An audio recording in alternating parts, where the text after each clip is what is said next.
दर्शकबिन नमस्कार। मैथ.for युट्युब च्यानलको अर्को नयाँ भिडियोमा यहाँहरूलाई हार्दिक स्वागत छ। आज पनि मैले तपाईहरुको माझमा फेरि अर्को नयाँ रोचक विषयवस्तु लिएर उपस्थित भएको छु।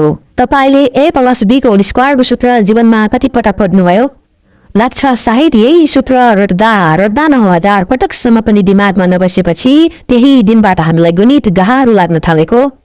अहिले एकपटक फेरि विगतलाई फर्केर हेर्दा लाग्दैछ त्यो ताही नहुँको सूत्र याद गर्नमै मेरो समय बेकारमा खर्च भएछ।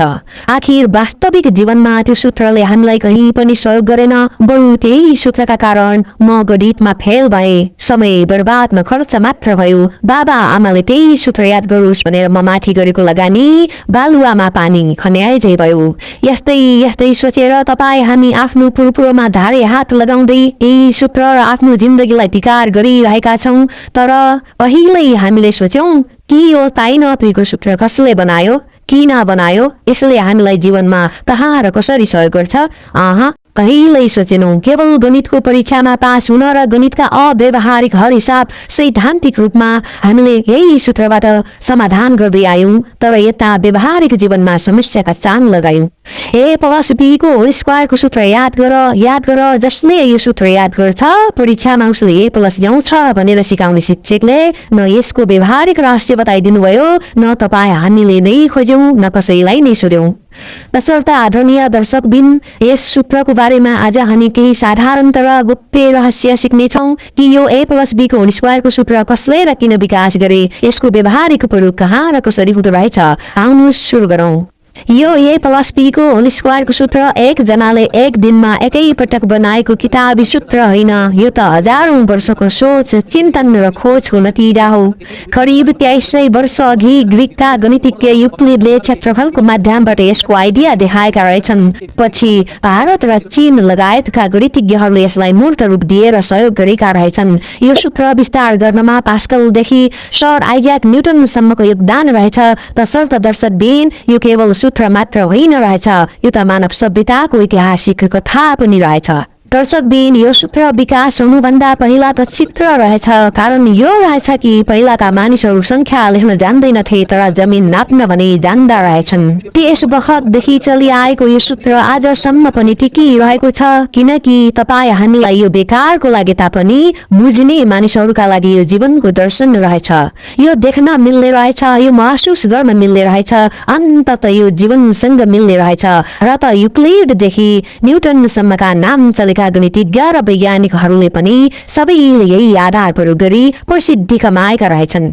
आदरणीय दर्शकबिन, अब हामी यो सूत्रले हाम्रो जीवनमा हामीलाई कहाँ छुने रहेछ, कसरी सहयोग गर्ने रहेछ, अर्थात् यसको रहस्य जीवनसँग कसरी जोडिएको रहेछ, यसको बारेमा चर्चा गरौं। नम्बर 1, घर कोठाको क्षेत्रफल हर हिसाब गर्न।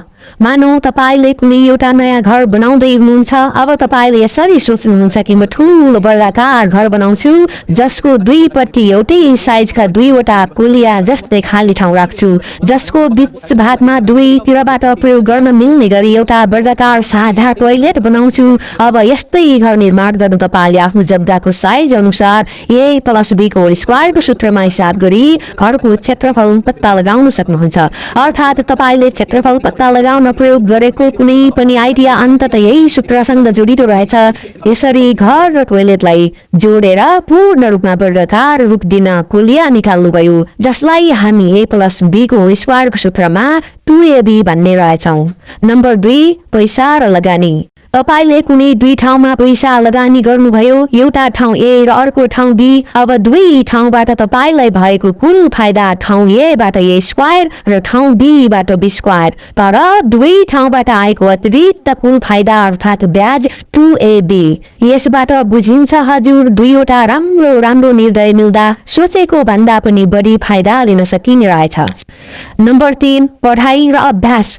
मानौ तपाईको पढाइ A हो र तपाईको अभ्यास B हो। अब पढाइ र अभ्यास दुवैलाई एकसाथ जोड्नु भयो भने नतिजा a + b को होल स्क्वायर को रूपमा निस्कने रहेछ। अर्थात् पढाइ मात्र वा अभ्यास मात्र भएर पनि नपुग्ने रहेछ। जब पढाइसँगै तपाई अभ्यासलाई जोड्नुहुन्छ तब मात्र एक्स्ट्रा कन्फिडेन्स 2ab भनेर निस्कने रहेछ। यसबाट बुझिन्छ कि हजुर सफल हुन एक्लो प्रयासले होइन, सबै कुराको समायोजन गर्न सक्नुपर्ने रहेछ। नम्बर 4 सहकार र सम्बन्ध। मानौ तपाईको आइडिया ए हो, अर्को साथीको पैसा बी हो। जब तपाईको आइडिया र अर्को साथीको पैसा मिलाएर ए प्लस बी को होल स्क्वायरको रूपमा व्यापार वा बिजनेस सुरु गर्नुहुन्छ, तब तपाईको आइडिया र साथीको पैसाको सही सदुपयोग हुन्छ 2AB बनेर। यसबाट बुझिन्छ कि जब सहकार्यमा हामी जोडिन्छौँ, नयाँ शक्तिको उदय हुने रहेछ। नम्बर 5 समस्या समाधान। मानौ तपाईको समस्या ए हो भने तपाईको प्रतिक्रिया बी हो। कसैले तपाईलाई अनायासै गाली गर्यो, त्यो तपाईको समस्या हुन सक्छ। तपाईले यसको वास्ता नगरी बस्नुभयो भने त्यो आफै एक दिन ठीक भएर सेलाउँछ। तर तपाईले पनि त्यसको प्रतिक्रिया दिँदै बदला लिन खोज्नुभयो भने सोच्नुस् त्यो कति ठूलो झगडामा परिणत होला। यसबाट बुझिन्छ कि समस्या ठूलो नहुन पनि सक्छ, तर तपाईले त्यो समस्याको प्रतिक्रिया जनाउनु भयो भने यसको असर स्क्वायर बनेर बट्ने रहेछ 2AB बनेर। नम्बर 6 आदत बन्ने विज्ञान। मानौ तपाईले सानो काम सुरु गर्नुभयो, जसलाई ए मानौ। केही काम तपाई निरन्तर गर्नुहुन्छ भने त्यसलाई बी मानौ। जब सानो सानो काममा पनि निरन्तरता दिइन्छ नि, जसले परिणाम ए प्लस बी को होल स्क्वायर बनेर दिने रहेछ।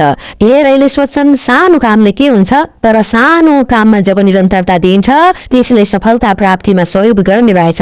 जसरी प्रत्येक दिनको एउटा इट्टा थप्ने कामले भोलिको बङ्गला निर्माण हुने रहेछ। नम्बर 7 शिक्षण शक्ति। तपाईको ज्ञान ए हो भने तपाईको प्रस्तुति बी हो। जब तपाईको ज्ञानलाई अरू सामु प्रस्तुत गर्ने कला तपाईसँग जोडिन्छ, तब तपाई एक सफल शिक्षक बन्नुहुने रहेछ। किनकि दिन नजान्ने ज्ञान र ज्ञान बिनाको प्रस्तुतिको कुनै अर्थ नहुने रहेछ। यसबाट बुझिन्छ ज्ञान प्लस प्रस्तुति बराबर सफल शिक्षक। नम्बर 8 बोलाइ र मौनता। मानौ तपाईको बोलाइ ए हो भने तपाईको मौनता बी हो। जब तपाई सही ठाउँमा कम बोल्नुहुन्छ र नचाहिने ठाउँमा मौन बस्नुहुन्छ भने तपाईले अरूलाई दिने सन्देश निकै गहिरो हुन जान्छ, किनकि मौनतामा पनि आफैमा एक उत्तर हुन्छ। तसर्थ दर्शकबिन, जीवनमा केवल ए वा बी आफैमा काफी हुँदैन। जब ए र बी लाई ए प्लस बी को होल स्क्वायरको रूपमा मिलाइन्छ, तब निस्कने परिणाम 2AB नै वास्तवमा असल शक्ति हुँदो रहेछ। जीवनमा खतरा ए वा बी होइन, खतरा त त्यो हो जब ए र बी लाई ए प्लस बी को होल स्क्वायरको रूपमा मिलाउँदा निस्कने 2AB रहेछ, जसले जीवनलाई बदल्न सक्छ, चाहे सकारात्मक रूपमा होस् चाहे नकारात्मक रूपमा नै किन नहोस्। यस्तै जीवनमा ए वा बी को शक्तिले अर्थ हुँदैन। जब ए र बी को शक्तिलाई ए प्लस बी को होल स्क्वायरको रूपमा मिलाइन्छ, तब त्यो शक्ति 2 गुणा होइन मेरो हजुर स्क्वायर बनेर बढ्ने रहेछ। त्यसैले हजुर ए प्लस बी को होल स्क्वायर यो फर्मुला होइन। जब दुई चिज सँगै मिल्छन् तब संसार कसरी बदलिन्छ भन्ने नियम रहेछ। फेरि भन्छु, ए प्लस बी को होल स्क्वायर यो फर्मुला होइन। जब दुई चिज सँगै मिल्छन् तब संसार कसरी बदलिन्छ भन्ने नियम रहेछ। आदरणीय दर्शकबिन, आजको भिडियोमा यति नै। तपाईहरुलाई आजको भिडियो कस्तो लाग्यो कृपया जस्तो लाग्यो त्यस्तै सल्लाह सुझाव र कमेन्ट गर्न नबिर्सनुहोला र च्यानलको लागि नयाँ हुनुहुन्छ भने कृपया च्यानललाई सब्स्क्राइब गरी बेल आइकन थिच्न नबिर्सनुहोला। अर्को भिडियोमा फेरि भेटौँला। नमस्कार।